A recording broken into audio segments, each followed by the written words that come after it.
how you can password protect your zip file on Mac. So this is very simple tutorial and you can easily do it on your own. So all you need to do is to open your Spotlight search and open your terminal. I'm gonna place my terminal down here, and all we need to do is to type here cd, like change direction.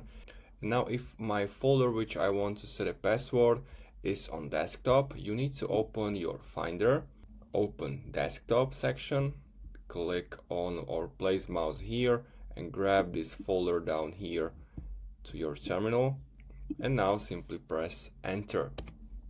So now we change the direction and we're gonna continue with zip space this symbol ER, and now set the name of the zip.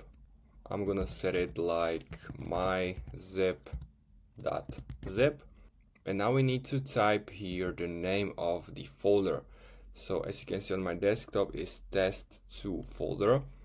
If your folder has multiple words, we need to start with quotes and type here the exact same of the folder. So mine is test space 2 and quotes.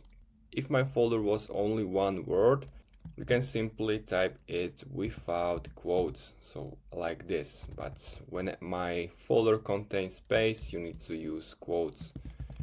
So test2, and now press enter and enter your password and verify your password.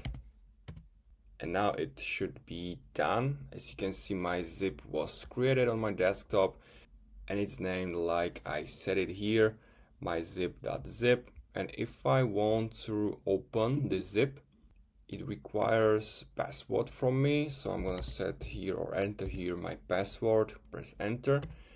And if the password is correct, it's gonna unzip my zip file, and it's the exact same folder like the one which I created it of. So it was pretty simple. I hope you like this beginner friendly tutorial. If you do, make sure to hit that like button and see you next time.